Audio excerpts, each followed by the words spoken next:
Today is Monday, the 11th of May, 2020. My chat today is with Neil Foster about the Recollections of the Midland Railway Company, which ran between Midland and Walkaway. And Neil, can you tell me your date of birth? My date of birth, 12th of the 1st, 1940. And where were you born? Geraldton. And you must have gone to school up there? I went to school out in Watheroo, my first couple of years, before my father was transferred. And then I went to the Midland convent for my third year, and then on to Highgate, Christian Brothers Highgate in Mount Lawley, where I went to till I was in second year high. Then I left school. I hated it, and progressed on to getting a job. So you mentioned your dad. What was his job? He was engine driver all his life on the Midland Railway Company. Finished up in Bunbury on the government line, where he was a depot superintendent. So he must have been an influence on you getting a job in the railways? Well, I wanted to be like him. I loved engines. I wanted to drive them, but he was dead against that. Would not have a bar of it, so I thought, well, the next best thing I could do was fix them. So I started an apprenticeship at the Midland Railway Company, and did 5 years apprenticeship. And then kept working with them when I finished my apprenticeship. So what year did you commence your apprenticeship? I started my apprenticeship on the 31st of October 1955 and completed it in 59. So it's 4 or 5 year apprenticeship? It's a 5-year apprenticeship, and after my apprenticeship was finished, they offered me a job to stay on as a fitter, which I accepted, and stayed there until the government took over. So part of your training, you obviously did your practical work in the workshops, which is situated where Centrepoint Shopping Centre is now in Midland. That's correct. And what about did you have to go to school as part of your training? We went to school right through 5 years, every second week for 1 day, right through to the tech school at Midland. In my final year, I went to a welding school in Wembley. I don't even know the name of it. But I learned a bit of welding, which was very beneficial, both oxy and arc welding. And that's it. Yeah, so that tech school you talk about in Midland, what was the location of that tech school? Was the trades hall, On Alina Street. Just over the crossing. Yep. On the workshop side, was it? Yes. Oh, so it was near the... Was actually, night school classes were done there also. I used to go to night school there also. So you actually went over the Helena Street crossing? Yes. And the Railway Institute Hall, or Institute building as it is now, is on your right-hand side. Yeah, that's right. Was it in there or close by there? Close by, I can't remember the exact... I don't think it's there now. But so that was run by separate to the railways, was it? No, I think that it was in our what do you call it, agreement, or that we do 1 day A fortnight? Yeah. With the trades, labour, whatever they call themselves. And That would have been run by the education department. I think so, yeah. I'm not too certain on that, Yeah. but I think so. So did you, you started out as a junior worker though? I started out as a junior worker because there was no vacancies for the apprenticeships. And in the October they were calling for a new set of apprentices. I think they took on 5 or 6 on it, to certain now what they took on. And you applied for them and you had to go for your interview. And So to take you back before you even started work, how did you get to hear that there was employment? My father said, first up I went for an apprenticeship in the government. I went for a government apprenticeship. Right. I didn't do much good there. I stuffed up, and they put me on as a painter, and I said, no man, I'm not going there as a painter, and he said, well, we'll have to have a go at the MR. So these are the workshops that people get confused with even today.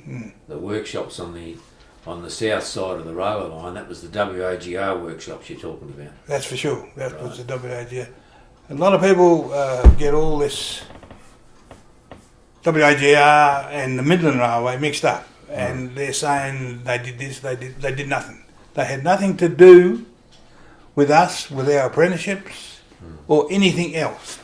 The WAGR. Yeah, it was all Midland Railway, all done. They had their own panel of selectors,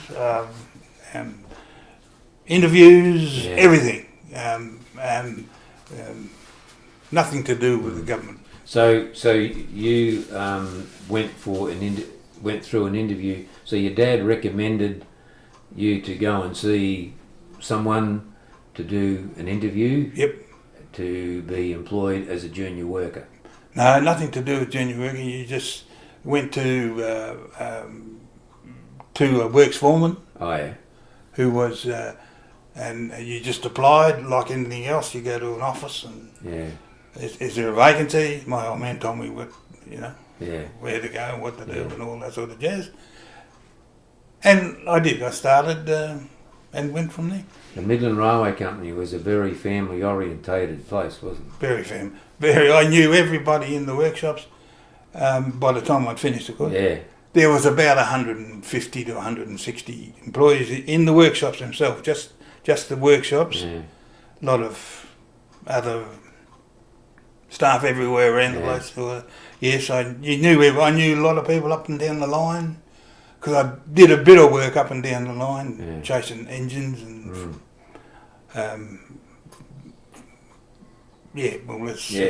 So, in the workshops itself, what shop were you assigned to? There must have been, the workshops must have been split up. Can you describe the different workshops that there were? There was on the premises at Centrepoint there now. There was every workshop there. I was in the fitting shop, which was one of the biggest, because you had to pull the loco apart, so it had to be. And you had boilermakers, coppersmiths, lifters, which is people who work on railway carriages, undercarriage, all that sort of thing. You had blacksmiths. You had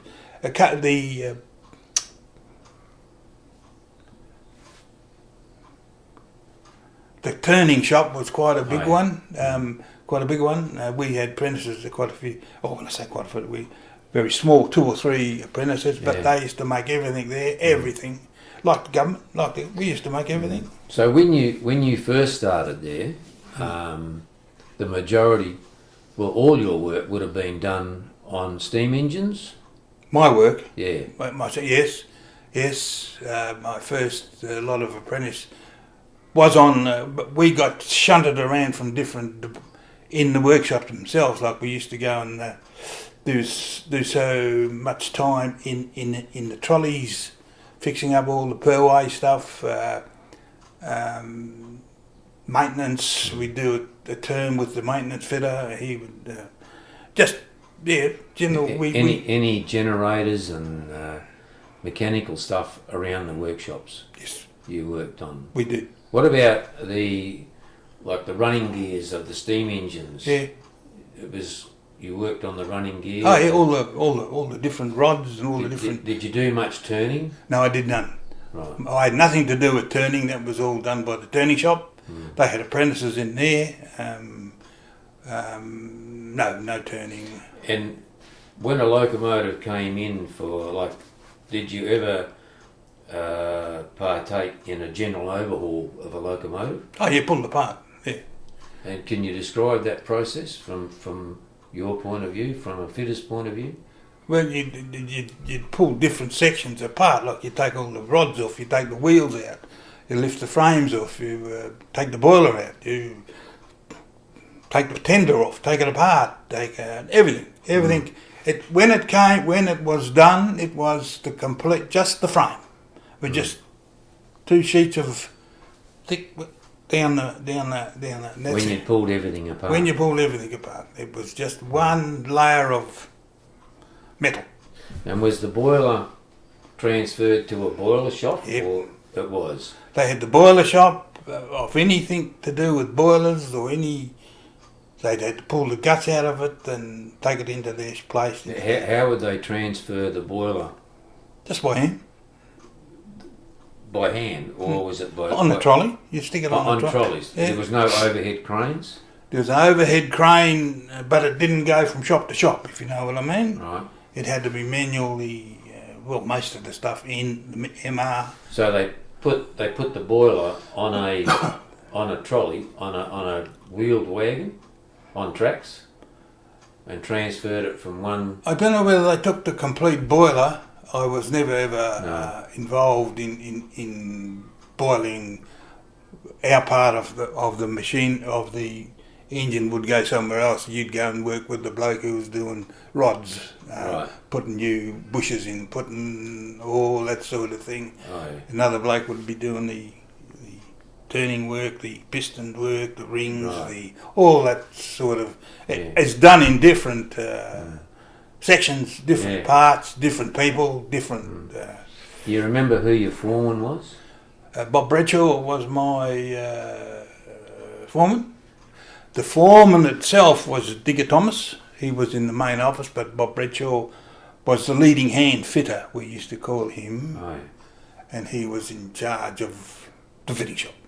He would give you instructions each day. And he would shift us around if we had to go somewhere else to do something. He'd come and tell us, right, you go over, da-da-da-da, and so forth. And how many apprentices were there that you sort of went through with, and their names? In our there was, when I started my apprenticeship, we were just 5 apprentices were finishing up. And we followed them, and then 5 more. I don't know whether there was 5. There might only have been 4, because they were cutting down on apprentices, and we had 4. Excuse me. We had 4. Yes, 4 or 5. So you're working at Midland. Where were you living at the time, and how did you get to work? When I first started, I lived at Bedford. Bedford. It's when I got married. We were in Midland, which was 100 yards away from where I worked, which was excellent because we didn't have to catch the trains, although we used to take our cars, we'd take it in turns, the 4 of us would come from the same direction. So we would come by car. Carpool, yep. Was even available in those days. Oh yes. Yeah. Yes. So you, in the time that you were at the workshops, you live close by. Very close, mate. Yeah. A lot of people in the MR, from my understanding, were of the same ilk. They'd either walk to work or ride their push bikes. I know quite a few used to come on the train. Did they? Oh, yes. The old workers special used to come in every... The Rattler. Every morning, and you'd see them get off the station at West Midland, right. And they'd walk up to the workshops, and the same as going home. They would go. walk up to the station, and that was quite a good service actually. They, yeah. I've heard stories from the WAGR side. I don't take notes of them. Different initiation ceremonies that the apprentices had to go through. Yeah. Was that sort of prevalent? Was like a form of bullying, as they call it today? Well, they were very lucky because they injured a person in the WAGR, and very lucky. They did things that were not very safe, and he was injured and carted off. And it was a thing put out that anyone caught doing something would be dismissed.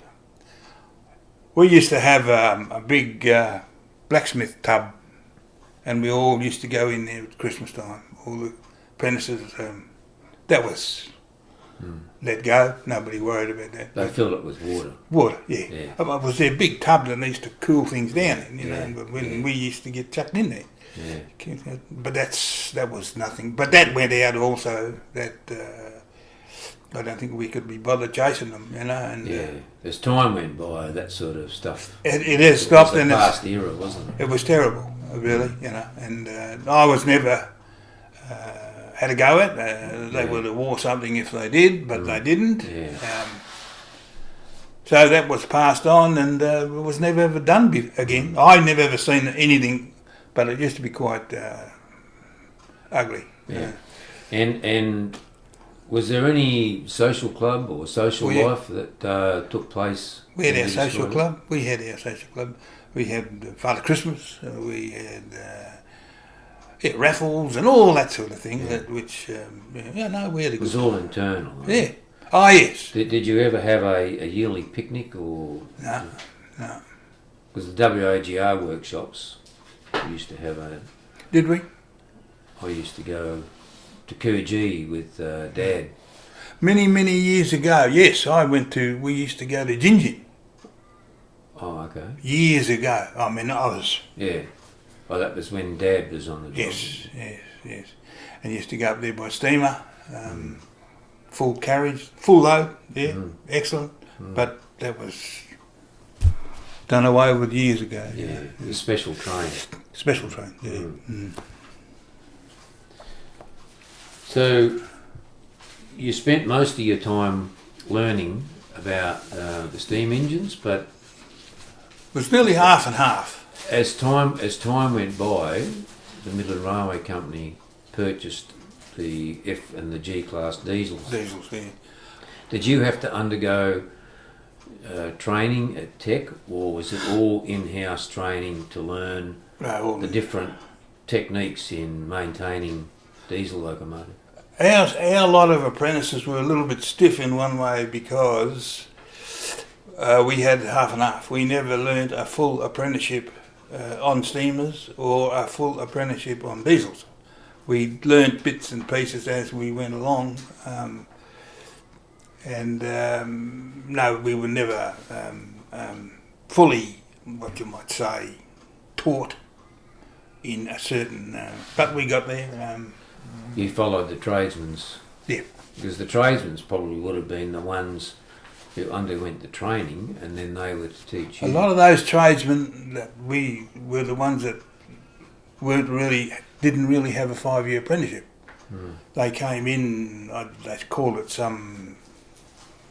where they were taught. They came in, but they were not apprentices. But of course, when the diesels came in, it was a different sort of an apprenticeship because you, what you might say, replaced parts. You didn't fix things. You didn't. Oh, you fixed things, but you didn't fit things. When you were on the steamer, you had to file something down to fit in there. This type of thing. But I had a bit of this and a bit of that. Not a full. I was more on a diesel, I suppose. You know, more training on a diesel because you hardly ever. Once I started, you never hardly saw a steamer pull down. You know? We were pulling down the diesels, pulling Those Midland Railway Company steam engines, they were maintained pretty well then. Oh yeah, yeah. And so was the diesel. And even towards the end, Yes. they were still mechanically sound. Oh yes, and the diesels were straight away serviced when they were due. Because in the time you were there, you probably wouldn't have seen, because the time wouldn't have allowed a locomotive to spend enough time in traffic to undergo a general overhaul. You never saw a general overhaul on it. You did see general overhauls on diesels? Were they Pulled apart, yeah. Can you explain? Jacked up. We never had the modern overhead cranes like the government had. You know, we had jacks, and we used to jack them up. You go up. This, and you'd have to take all the wheels out to get turned because they got worn and all that sort of. So exactly the same as what you did on the steamers. You used to jack them up, take the wheels out, disconnect everything, take them around the wheel shop, and they would get turned down, retired. We'd retire them, and all that sort of thing. Yeah, that went on. Yeah. Different skill altogether then. Oh yes, Yeah. a bit more skill. Was it much cleaner job working? Yeah. Oh god, yeah. You never. Steamers were disgusting at times, especially if they come straight in off the track. And you'd have to pull them apart, covered in grease and muck and dirt. Did they have steam cleaners around in those days, or it was all rag and kerosene to clean them down? Never had steam clean. They had cleaners on the sheep trucks, but the cleaners used to get in with the kerosene rags. Oh, okay. And they were spotless, especially the diesels.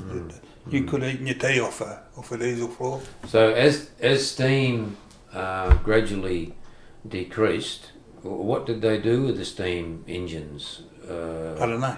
You're not sure? No. They stored them in the yard somewhere, I suppose. Oh, well, you could see them out in the yard, but what happened, because I left for a couple of years when I went up bush, I never knew what happened to a lot of things, but... I'd like you to explain to me how the trains left the yard at Centre Point, and they would have been predominantly the goods trains. They would come in and out of the yard. Yeah. And the function of Midland Station and the passenger trains. Can you describe how they met at a set of points? Coming into Midland from the other side, there were points to take us into the MR and a set of lines to take us to the railway station. And that set of points would have been about at the foot of North Street near Morrison Road and Lloyd Street. Somewhere there, I'm not too certain. Because Lloyd Street was a railway line all the way through, wasn't it? I don't know. Yeah. I'm not too certain of the layout of the... all I know is there was a line going out of the MR and a line coming in the other side of the railway station, which they used to stop, change a set of points which were locked at all times. That was their safe working. And when they went through, the guard would, whichever way they were going, the fireman would open them, they would let the engine through, he would leave the key, the guard would go through, they lock them up. The next train coming the opposite way would do exactly the same thing. It would the load would be left the other side of the railway station, and an engine from the workshops, where the Midland workshops, Midland Railway, Midland Railway, MR, would pick up the load of whatever, put it on their line, and it'd be picked up by them. This is the government side. So they had to get them from the MR side of the operation to get them into Perth, get the wagons into Perth. So the loco would come in with a rake of trucks from Watheroo and go around past the Crescent, past Midland Gate as it exists today, across the railway crossing there at near the old post office. And when they got into the yard, how did they get them from in the MR yard over to the WAGR side to go into Perth? We had our shunter, which was its job to get the load all.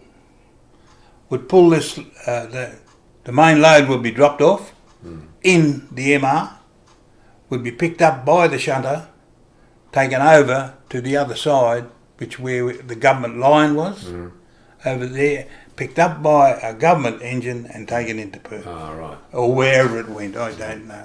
I'm not a full Butler and Railway on the line. I appreciate that. You know, I only ever seen it done a few times. What difference do you think the diesels made to the overall running of the railway? Was it what are you talking about, dollars? Well, did the workers welcome the diesels? Oh yeah. Yes, my old man. He was like going to work in your suit. You never got dirty. You never got. You're in out of the weather. It's just so clean and easy, and you just sit there and piece of cake. It was good. It was, and even from your perspective, in the workshops, a lot easier. A lot easier. Oh, and a lot cleaner. Easier. Yeah. It was just easy all the way around. I couldn't. So, when you were undertaking your jobs and your tasks and you needed stores and stuff, was there a place there that you could go to get screws and nuts and bolts? Oh yeah, they had a pretty big store. With they had everything. Yeah. Like we had the full set of carpenters and all that sort of everything. Rivets, you name it. It was in the store. Yeah. And that perhaps was one of my, because I went to work in the store for about 3 months when I first started work. Oh, as part of your junior worker? No. It was because some bloke was on long service leave and they were short staffed. So they came and said that I was just going. That was it. There was no saying, would you like it? No, bang, you're going. And I enjoyed it. I learnt a hell of a lot of things, different sizes of things and all that sort of thing. It was... There was an annual race, foot race. Can you tell us about that? The apprentices race, Well, when I first heard about this apprentices race, I thought to myself, well, I'll win this. This will be a piece, because in those days we played a lot of footy, and we were in pretty good nick, and this would be a piece of cake. Well, I learned a lesson, didn't I? It was an annual race, and all the junior, it wasn't just for apprentices, it was for any junior. Ken Bagley was running in it. Anyone who ran, and it was a big day. We had presentation of trophies, and that was on the last day. Did you have foot gear? Anything? No, just barefoot. Around the reserve where Woolworths is now, on this. On bitumen. Or gravel or whatever, footpath or whatever it was, You went around it and, it was a good day. Yeah, it was a good day. You were relating a story to me about Possum Begley. I heard this elsewhere, please don't take me I'm going to... But he stopped a train once and got up a tree and got some galahs and got stuck up the tree. And the train was a bit late and there was a few questions asked. But a lot of that used to go on. They would pick up a lot of stuff. You'd see them come home with bags of wheat and even bags of wood. They'd get off and get a good load of wood and Don't worry about the train being an hour late. That was, you don't worry about that. A lot of things went on, but they were quite comical actually. Some of the things that got caught, and I heard some stories of turkeys coming back and the sons of the drivers meeting them at the foot of John Street. I didn't hear that, and I'm not saying that. No, that's the stories that I heard from second hand. But that was a much different world in those days, wasn't it? Entirely different. And it was also a better working environment, I reckon. In those days, you didn't seem to be harassed or, and you were well taught. You were well taught.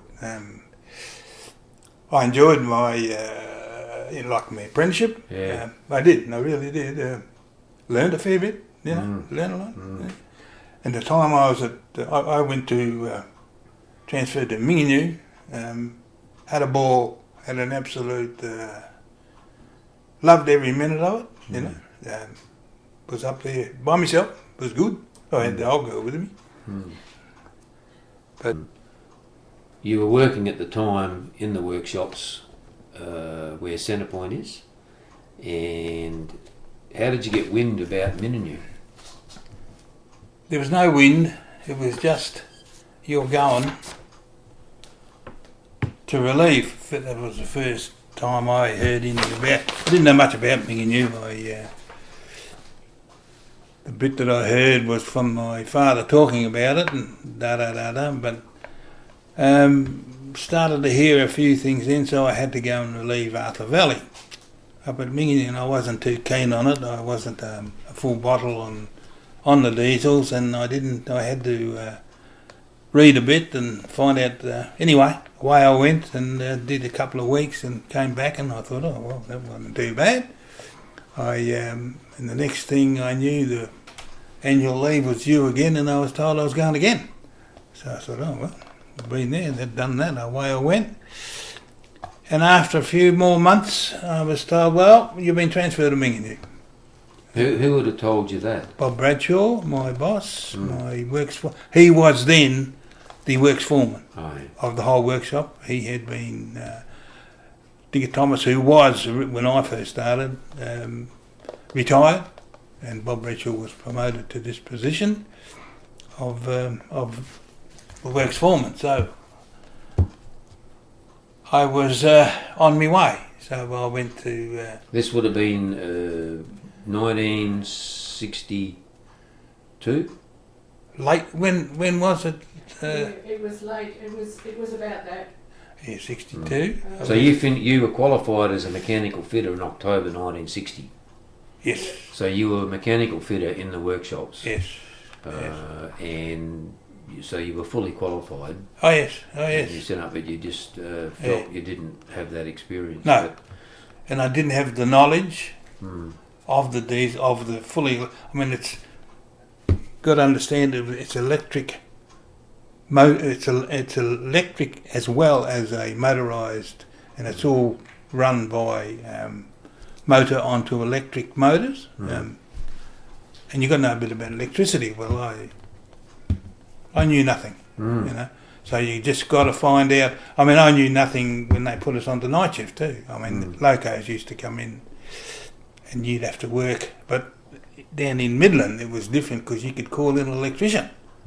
But when you're up in Minginoo, you got no one to call, and you couldn't ring. Yep, that was my. But I was lucky. I was there for 2 years and never had a few breakdowns. But my area, I knew what was going on, and I was, So the significance of Minginoo to the Midland Railway Company. Can you explain to me what part Minginoo played in the operations of the railway? Well, was that a depot, or it was a depot? It was a fuelling depot. It used to crew be change, and a crew change. I mean, there was a crew change at Watheroo too. But that really there wasn't much at Minginoo. Fuelling, crews, and that was it. Did they store locomotives there? No, yeah, they had a spare, it used to change over every week. They had a spare loco at Minginoo, which was good to know. And it was because it was a case of breakdown. You had one right at your, especially passenger trains. Anything goes wrong, you're. So anyway, we went on and there was of course, we were getting married. Well, we were married, and I went out. I wanted to have a look at the house and all that sort of jazz, and which I did, and I was quite happy with it. And they repainted it and all that sort of jazz. She was quite happy, and once they're happy, you're happy. And what street was that in? Eleanor Street. We were the middle. As she said, we were in the middle of the house. We had two neighbours. One was a driver, and the other bloke was a per-way man. He was the per-way boss. And we went from there. There was not much. Was it only diesels you worked on? Yeah. In Minanoo? Yeah.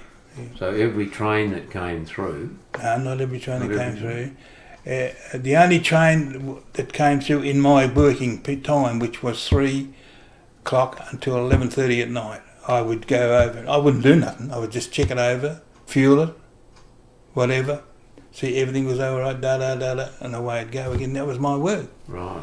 It was the easiest job that I've ever had, Did you ever get called out to a breakdown? Oh, yeah.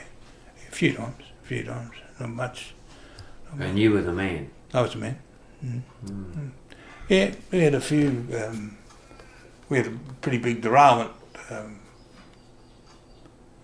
one day, 3 o'clock in the afternoon. The train that was coming to us flew off the rails at Three Springs, just outside of Three Springs.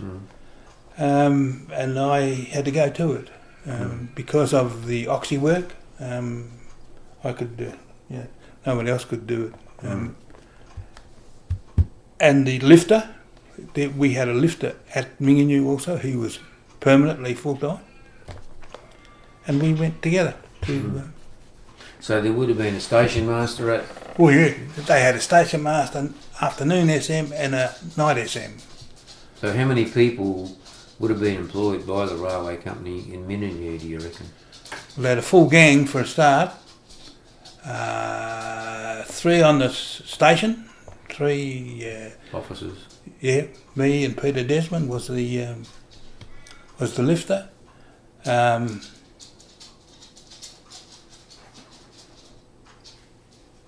That's about it. Yeah.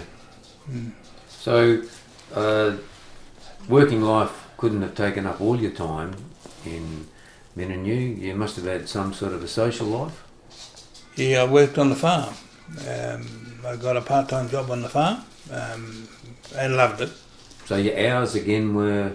3 to 11:30 at night. 5 days a week? 5 days a week. Right. I used to work every Saturday. I had to service a train in the mornings. I could please myself when I did it. But as soon as the loco arrived there, I liked to go and do it in case something happened. And I had 2 spare locos then. And the other one used to go back on a Friday morning, and they'd switch over locos. And one come through in the afternoon, 6 o'clock at night. I just serviced that, and away it went, and I was off. That was it for me, for the weekend. Just a fuel up job.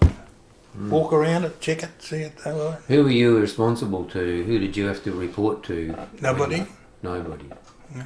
You didn't have to report to head office in Midland? No. Yes, I used to ring up every afternoon to chap in, just to say I suppose I was there. I was never ever told why I had to ring up.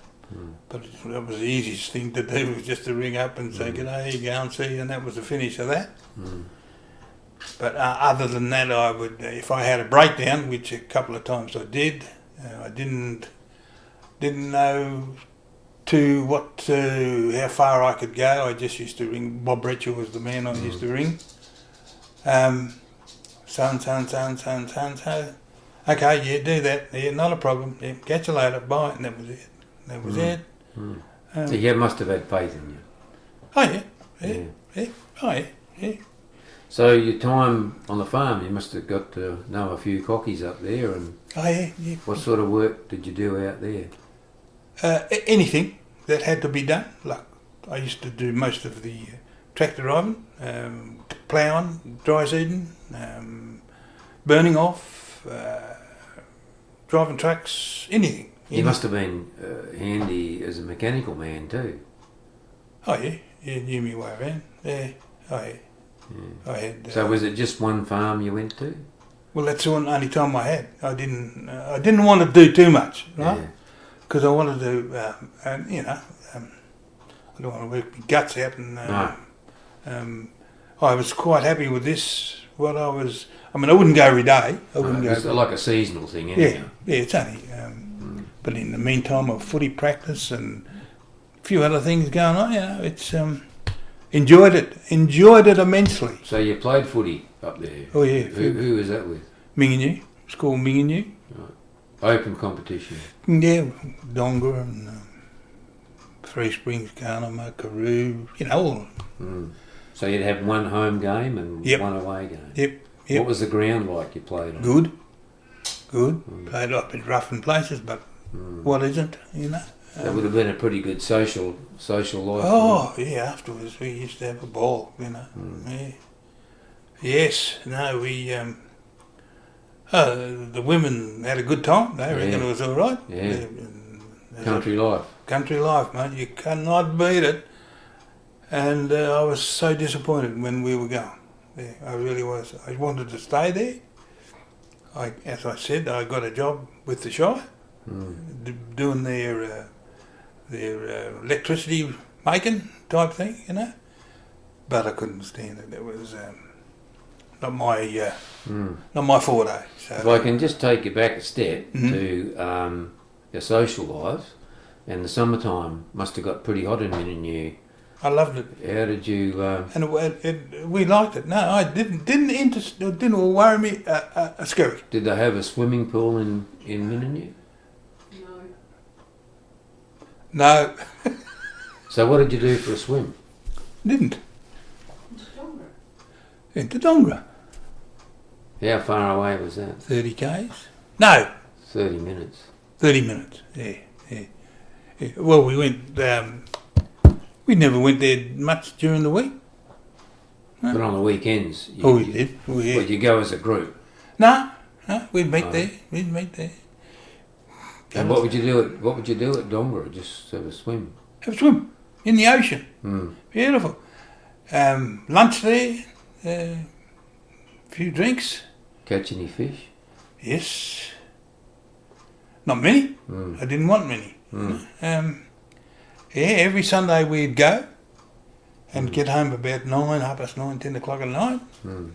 Beautiful. Absolutely. Well, you wouldn't start work until 3 o'clock the next Next day, afternoon. probably 7 o'clock at the farm. That would Oh, be- okay. It's seasonal. If I was going, Yeah. if I felt like going. But So what sort of car did you have in those days? FE, Holden, Right. heap of crap, Was it a sedan or a station? sedan. Yeah. Oh, you did a few miles? Can you remember what the speed limit on the roads were in those days? No. Wasn't very fast, Well, we used to move along. did you? The roads were okay. Oh yeah, they were good. Yeah, no, there was no worries. We never had many accidents or anything like that along the way. Did you get out to walk away in places like that? Only to the dance on a Saturday night at odd times. Did they have dances in Mindanao? Yep. Oh yeah. Yep. Yes. And that was what, the whole community, railway workers, town people, cockies, farmers. Oh yeah, yeah. Oh God, yeah. Everybody. Oh, we'd have a ball, mate. Yeah, yeah. Especially the suppers. They were bloody magnificent. So this was you were in Mindanao for a couple of years because the Midland Railway Company was taken over on the 1st of August 1964. You obviously heard that there was talk of a takeover. Oh yeah. And how did that come? How did you feel when they set the date? Didn't even worry about it much. No. It's coming. You can't. So did you stay on as a WAGR employee? 2 weeks. 2 weeks I stayed for, mate. They didn't tell me where I was going. And the little wife wasn't too happy about. The talk was I was going to Gerald, right? Ah, okay. And I couldn't have cared less where I went. Didn't make any difference to me whatsoever. Work was work as far as I was concerned. It was her that I had to worry about. And so I said, no, I'm not going to Gerald. So, because there would have been different locomotives coming through then too that you would have had to be trained on. Yeah, they hadn't. And she was pregnant, so that's another reason she wanted to come home, where Mum and Dad were, you know. Yeah. That's fine. Well, let's go. No, I hadn't had anything to do with any other locos, and I was going to object a bit about that. I wanted to send me down here for some work, you know, for some training. Yeah, but I didn't have to because I got out. You decided to pull the pin. Yeah, and I had a job to go for an interview, which was with Brisbane and Monolitches at Belmont in the pipe factory, in the pipe, and I got it. So I started working there and forgot all about railways and everything else, you know. Just prior to leaving Midland, though, you did say you were involved with the Shire. I was 6 months with the Shire. They wanted one of the blokes there was leaving, one of the operators. So I said that, no, I said, oh, I wouldn't mind staying at Mingine, you know, I can't fault it. I said, there's a job there, I think I can get it. And I did. But when I started working there, it was you had to work long hours, like on a weekend, you had to work every second weekend. You'd work from 7 o'clock in the morning till midnight, Saturday and Sunday. You didn't have to work physically, but you had to stay in the place. I couldn't go to the footy, I couldn't go to the beach, I couldn't... What were you overseeing then? We were driving the power. We had 3 motors to keep going. And that was for the electricity for the town? For the town. Oh, I see. Yeah, the whole... that was such an easy job too. It was a damn... But I said, I'm not working these hours. And I had a crack at them. I had a talk with them, and I said, no, I'm not. Oh, well, that's all we can do. I said, well, I'll see you later. So the power was actually supplied by the Shire, not the SEC as it was? No, Shire. The Shire, yeah. They were trying to get onto town supply, weren't they? But no, then I thought, well, it's another thing that can happen. So, can you summarise, just to finish, your overall memories and feelings towards the Midland Railway Company? The Midland Railway Company was great. I haven't got a fault with any of them, with any part of it. The work hours were good, the conditions were good. Well, what else can you say? It was a family affair. Definitely a family affair, no doubt about that. You know, I used to know everybody up and down the line. You'd feel, welcome, didn't we? Yeah, no, it was good. No, I had no problems with anything at the Midland Railway Company. I'm really pleased to hear that, and I'd like to thank you for sharing your recollections today. Some mightn't be that accurate, but I've really enjoyed having a chat with you, and we'll close off there in saying thanks again. Good. Thank you very much, Don.